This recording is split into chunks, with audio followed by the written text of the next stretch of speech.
Listening to this week's podcast. Oh, this was from last week with that 24-year-old kid who was about ready to get married, was sick in New York and wanted to move down to Florida, and I was giving him some advice saying he was young. It was a good time to do it, but just know that you are moving a world away from Jersey and New York. So anyways, he says, this guy says, listening to this week's podcast, and just want to throw in my 2 cents about this kid wanting to move to Florida, as I was in the exact same situation as this guy. I think you gave some great advice. Thank you. Making a big change and moving away from family, friends, etc. is a big change, and it takes a while to get that same setup going in your new place. The only additional advice that I could give to this guy is to travel.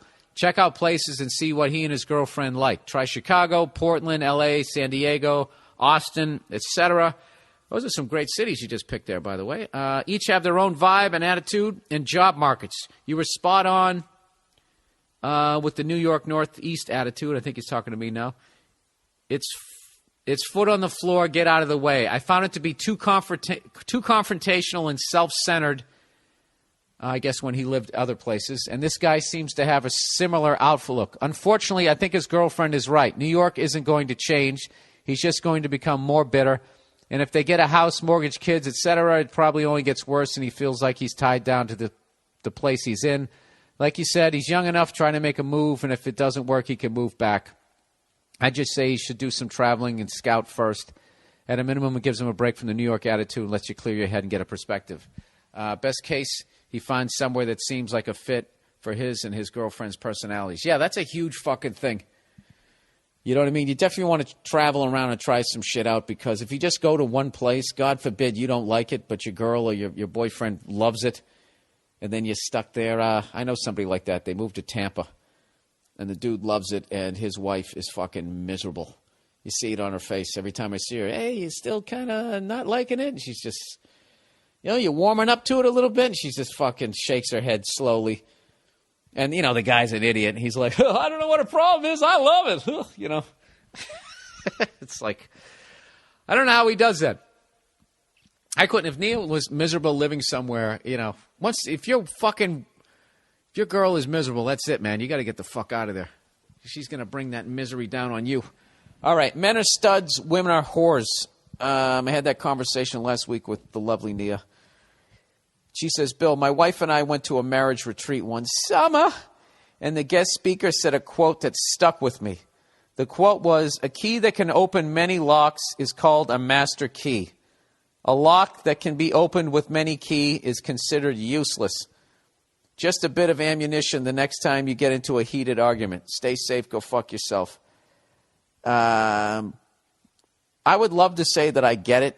I get that quote, but I don't get it as it pertains to men are studs, women are whores. Because I know what I was saying, that the reason why if a guy goes out and bangs a bunch of women, he's a stud because that's a skill. He has to talk all those women into bed. He's got to woo them. He's got to seduce them, He's got to spin them around the dance floor. He's got to tell some jokes. He's got to spin the plates. Women can just show up and be like, all right, who wants it? Line it up.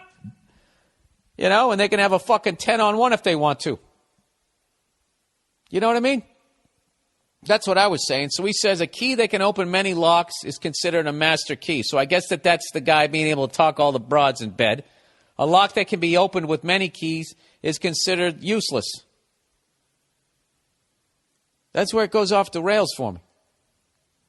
And fuck all you guys who are laughing at me. I don't get it. Because, I don't know, if you kind of look at guys, for the most part, we will fuck anything that moves. So we can also be considered useless. Led around by our dicks. I really wish if I could go back and be young again. And go back to that Lady Gaga concert, sorry. Oh, there's another dumb fucking thing she said that annoyed me. If you want to do something, and people say you can't do it, long pause, you just roll the fuck over them. All right, and everybody goes fucking nuts. And that statement really bugged me. It's like, you're really speaking to like 20,000 people at this point. Lady Gaga, don't you think you shouldn't be painting with such a broad brush? Don't you think you should maybe realize what the fuck some people are thinking of doing? What if you have a pedophile in the crowd? You thinking of doing something? And people say you shouldn't do it. You roll the fuck over him. All of a sudden, what do you got, a pyromaniac? Just because somebody's got green hair and abs doesn't automatically mean they have the best of intentions. So why don't you fucking take your sweaty face out from underneath all that carpet you got wrapped around it and think about what you're talking about. Is my computer going to crash here? Running out of juice here. Let's read the last advertising just in case.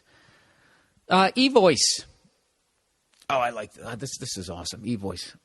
eVoice is what professionals use to save time and work smarter. eVoice converts all your voicemails to text and sends